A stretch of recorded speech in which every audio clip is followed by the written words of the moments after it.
look at the opportunities we've had, we were able to go to a training and they talked about the number. What does it cost you to produce a grain of corn, a calf, a bale of hay? I really got to studying on what we were spending. You know, it's easy to look at the day and say, all right, well, the hay and the cattle and the sheep and everything made this much money. But what did each of those cost? And when you start breaking down that number to see exactly what it's costing, it will make you change. It will make you understand that from a business standpoint, I can't keep doing this. And that is what has controlled and kind of guided our change and our innovation onto our operation. That was probably 7 years ago. Now we're actually charging our hay what it's worth. Understanding the value of that fertilizer and that spray and that lime, to understand what we are feeding our cattle. If we feed a better hay, we don't have to feed as much grain, which in turn saves us more money. Or if we're throwing our sheep in behind, we're not having a spray cost. We're having to make these changes to save money and maximize that per acre cost and that profitability on that. I don't think there's anything I look at that's not worth trying. Every good idea probably seems a little crazy when it started. I highly doubt anybody thought it was a good idea to try to go to the moon back in the 1960s, but there we went.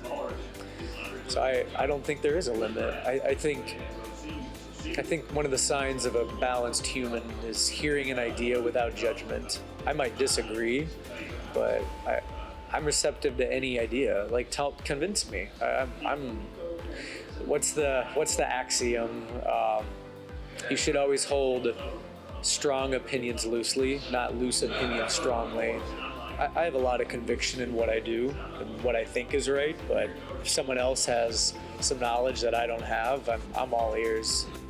Most everything we do is kind of rooted in, if you'll pardon the pun, trying new things. We're growing hydroponically all year round in northern Wyoming.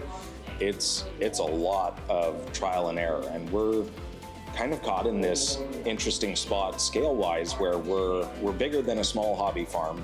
We're also nowhere near the really big greenhouses. And so some of the management practices that you would follow in a really big sterile greenhouse don't apply to us.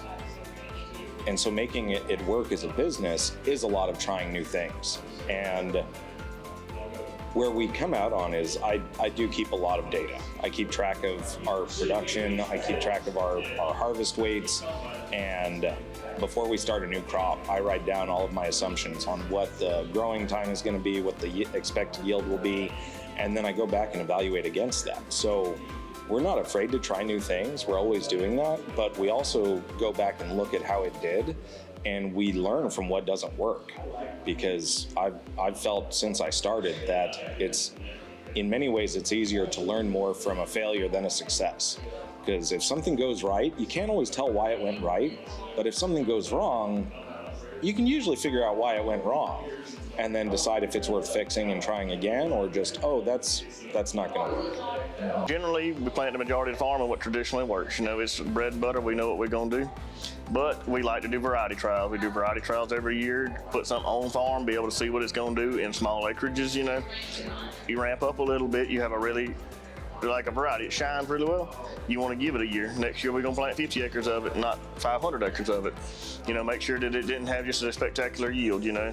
But just kind of take everything with ease and stride, you know.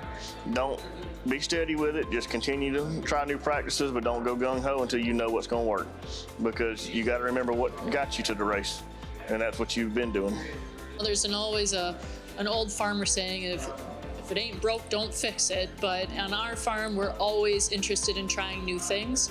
My parents started that mindset for me. I guess, you know, they were traditional cash crop farmers and they realized they needed to be more profitable. So something new they tried, they planted 2 acres of strawberries. So we're not, we definitely are open to change, open to trying new things. My philosophy is I'll give it a try. If it's profitable, great. And if it's not, okay, then we're not going to continue with that. So it's easier on a small scale. Obviously, in the cash crop side, you want to make sure that you're making informed decisions before you just try something new. But definitely being open to change, open to technology. That's my motto. Is I'm willing to try as long as there's either research or, you know, facts that show that you can make a profit on something new.